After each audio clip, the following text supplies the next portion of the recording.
जो समिट है बेसिकली आप इसको हैरान होंगे कि इतना बड़ा इंडिया कंट्री है इन टर्म्स ऑफ इकोनॉमी और in terms of for financial and economic partnership कि पूरे के पूरे आसियान जिसके 10 मुल्क हैं उनको इंडिया के साथ एक आसियान इंडिया समिट रखनी पड़ी है।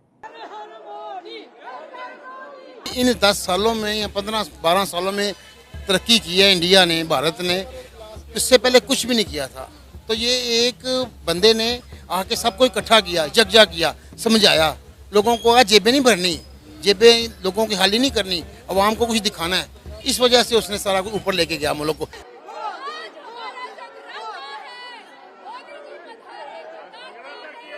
लेकिन इस्लामिक कंट्रीज की तरफ से जितनी सपोर्ट मिल रही है ना इंडिया को, I think this is so.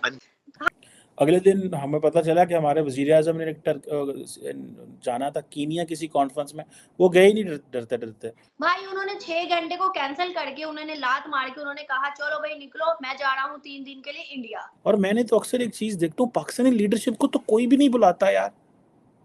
ये एक बड़ी परेशान कुन बात है।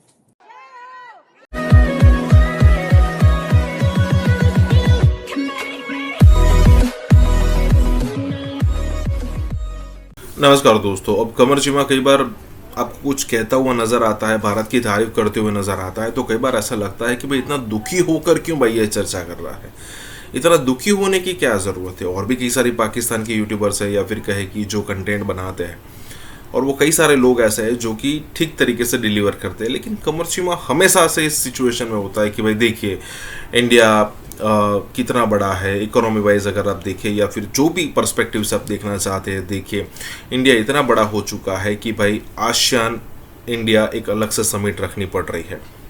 और उसके अलावा यहाँ पर यह भी डिस्कस हो रहा है कि 2014 से पहले इतनी तेज़ी से, हालांकि यहाँ पर कहा जा रहा है कि कुछ नहीं था इंडिया, ऐसा नहीं था, लेकिन 2014 के बाद इंडिया ने जो स्पीड पकड़ी है, और ऐसा भी नहीं कि कोई अलग इनोवेशन, हमारे पास ऑलरेडी सक्सेसफुल कंट्रीज़ के एग्जाम्पल है, ठीक है। अब यूएस के, चाइना के, यूके के, फ्रांस के कई सारे एरियाज़ है जहाँ पर वो टॉप कर रहे थे, उनका एग्जांपल ले सकते हो और उस चीज़ को इंडिया के हिसाब से कॉपी करके आप प्रोग्रेस कर सकते हो। तो यहाँ पर यही बात हो रही है। इसी के साथ ही वीडियो शुरू करते हैं।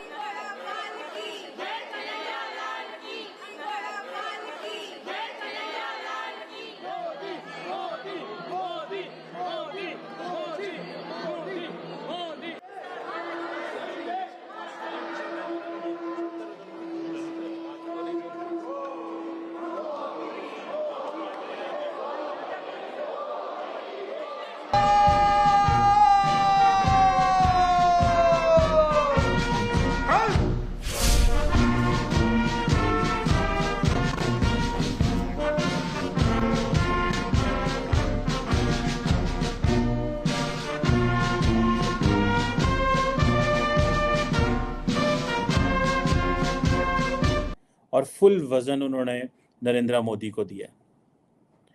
मैं अब आपको बताऊं दोस्तों कि इंडिया आसियान समिट हो रही है एक बेसिकली, और ये जो समिट है बेसिकली आप इसको हैरान होंगे कि इतना बड़ा इंडिया कंट्री है इन टर्म्स ऑफ इकोनॉमी और in terms of for financial and economic partnership कि पूरे के पूरे आसियान जिसके 10 मुल्क हैं उनको इंडिया के साथ एक आसियान इंडिया समिट रखनी पड़ी है। आपको पता है पाकिस्तान जो है वो तो ऑब्जर्वर भी नहीं है इस ग्रुप का। और मैंने तो अक्सर एक चीज़ देखता हूँ, पाकिस्तानी लीडरशिप को तो कोई भी नहीं बुलाता यार। ये एक बड़ी परेशान कुन बात है। अगले दिन हमें पता चला कि हमारे वज़ीर आज़म ने जाना था कीनिया किसी कॉन्फ्रेंस में, वो गए ही नहीं डरते डरते। उन्होंने कहा मुल्क में हालात ख़राब हैं, महंगाई है, बिजली है, इतने मसले बने हुए हैं, केयर टेकर वज़ीर आज़म आते ही जहाज़ों पे बैठ के चला जाएगा बाहर। मोदी साहब का शेड्यूल निकला है कि ही इज़ गोइंग, क्या नाम है उसका, अमेरिका, उधर सॉरी इंडोनेशिया जा रहे हैं। वो रात को 3 बजे पहुँचेंगे वहाँ पे, कल सारा दिन मीटिंग्स अटेंड करेंगे और उसके बाद शाम को घर आ जाएंगे। बिकॉज उनको पता है कि इस वक्त नाइजीरिया का मैं देख रहा था प्रेसिडेंट जो है वो इंडिया में पहुंच चुके हैं। नाइजीरिया के फॉरेन मिनिस्टर और सारे लोग वो पहुंच चुके हैं, और भी मुल्कों के लोग जो हैं वो आ रहे हैं। अब देखिए इतने बड़े पैमाने पे ये मीटिंग्स हो रही हैं इंडिया के अंदर। इंडियन लीडरशिप जो है हर रोज़ कहीं ना कहीं पहुंची होती है।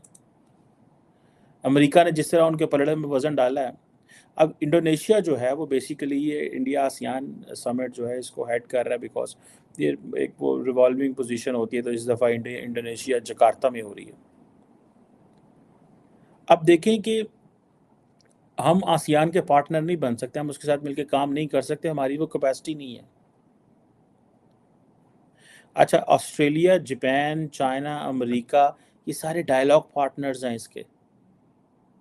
ये सारे काम करने वाले, मेहनत करने वाले, इकोनॉमिकली डेवलप्ड मुल्क जो हैं सारे इकट्ठे हो गए। अब ये जो इंडिया आसियान समिट हो रही है, ठीक है, इसमें ज़ाहिर बात है हमें तो इसमें, मैं जैसे कह रहा था, हमारे लिए तो इसमें कुछ भी नहीं है, हम तो किसी के पार्टनर भी नहीं बन सकते।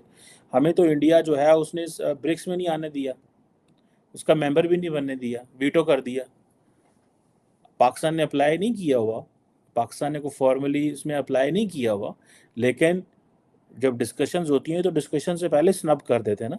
जैसे हमने इंडिया को OIC में जाने से स्नब करवा दिया, और किया भी। शाहमूद कुरैशी उस वक्त फॉरेन मिनिस्टर थे, उन्होंने कहा नहीं, सवाल ही पैदा नहीं होता, हम इनको बुलाएं, ये करें, वो करें। अब ये जो क्वेश्चन है कि ये जो क्या नाम है, आसियान समिट जो हो रही है, अब आप इमेजिन कर लें ये कितने बड़े पैमाने पे इंडिया खित्ते में भी इंगेज्ड है, दुनिया में भी इंगेज्ड है। समिट ब्राज़ील में हो, अमेरिका में हो, कनाडा में हो, जो जकार्ता में हो, जापान में हो, इंडियन लीडरशिप ट्रैवल करती है और वो जाते हैं। और सुनने में आ रहा है कि काफ़ी ज़्यादा जो इनिशिएटिव हैं वो उस पर जो है वो डिस्कस होंगे। बातें काफ़ी ज़्यादा इस हवाले से। फॉर एग्ज़ाम्पल सुना है कि India ASEAN maritime security cooperation जो है, इस इनिशिएटिव को बूस्ट दिया जाएगा। और इससे अगर India ASEAN maritime security cooperation, क्योंकि देखिए India is all set to be the maritime power, and if India is trying to be the maritime power, there are multiple angles to it. One, ठीक है जी, हम जो global communication सी lens हैं उसकी रखवाली करेंगे। सेकंड, हम पायरेसी और इंटरनेशनली जो है उसकी टेक केयर करेंगे।